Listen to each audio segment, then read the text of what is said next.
I'm based right here in West Michigan. Started out as a photographer, and about 7 years ago I decided to document the last World War I survivors of the United States initially. Ended up traveling about 150,000 miles to find the last 13 of them globally. Traveled to every corner of the United States and ended up in England and interviewed the last World War I biplane pilot and the last person who was wounded in the trenches of World War I. Those photographs ended up being unveiled in the Oval Office of President Bush and are permanently installed in the Pentagon, where we unveiled them on March 6th of 2008 with Secretary Gates and the Joint Chiefs of Staff at a full military event. Pretty incredible moment, and I'll kind of walk you through that journey. So, if we can get our AV set up, I've got a 2.5 minute trailer to show you the film we're working on about the last World War I veterans. Does anybody know his name? Mr. Buckles? Mr. Buckles, good job. Frank Buckles, and I am his spokesman. He's now deceased, but I was his spokesman and represented him for the last 5 years of his life and traveled with him all over the United States. He lived to be 110. So, which was a pretty incredible thing. When he passed on, there were 5 resolutions introduced into Congress and Senate for his body to lie in the United States Capitol Rotunda, and they were all denied by the Speaker of the House. And if you heard any publicity on that, that was facilitated by this laptop computer here and myself and my staff of one. So when he passed on, it turned into a global event, and there were around 5 million stories generated as a result of that. So if you can give us a couple minutes to try to figure out the audio-visual things, it'll be worth it so you can see a little bit of the film, and then we'll walk you through my journey. We'll walk you through a little bit of World War I. We'll walk you through the Treaty of Versailles, and then hopefully cue you up for the future speeches that you'll have here. So, you sound all right? Wonderful. Thanks, David. Now, there are some people that we must acknowledge. This course was better than a year in the making. It's part of a process that we have at Muskegon Community College called experiential learning. We've infused this in our history courses. We started with this approximately 4+ years ago, realizing that students and community learn best by seeing and experiencing. And we started with a course called History 212 Gettysburg, which is a 1-credit class that covers the Civil War Battle of Gettysburg. Obviously, July 1st through July 3rd of 1863 was a pivotal turning point in U.S. history. And unfortunately, a lot of people don't know about it. And very few people are acquainted with Gettysburg. So what we do is we have 8 weeks of class, and then we actually go to the battlefield for 4 days, where we walk the lines. We get to see the places that we've read about. And that's really quite a tremendous advantage. Students and community members that have joined us, we've traveled with as many as 44 people on a motor coach to go out to these battlefields, have enjoyed it because it gave them greater insight. It takes you beyond Hollywood and the books by Shira and others who made it glorious, and has put it into the Shelby Foote area where we get to show you what really happened. Now, we followed that up with Vicksburg, same time frame in 1863, the pivotal Battle of the West, and we made that a fixture of our curriculum. That's History 214.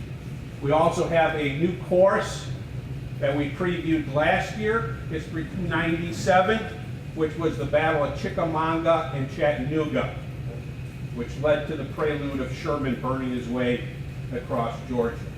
And all of these courses, affordable yet experiential, because we go and see the places that we talk and lecture about. And we encourage you to look at those opportunities. Now, I would be remiss if I did not introduce 2 individuals tonight that have been part of this quest. First of all, I am enthused that we are teaching in this facility. How many of you, this is your first time in this museum? Wow.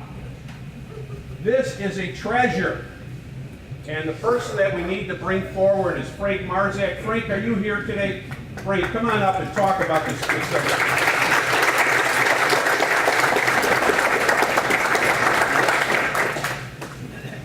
Thank you, Sir George. I'm a little hesitant to appear in front of you when we promised you 72 soft seats and we have about 130. So thank you for coming out tonight and with this particular project. The facility, the submarine has been here 25 years. It came in 1987. There was some controversy about where it should be, and it ended up right here, birthed here.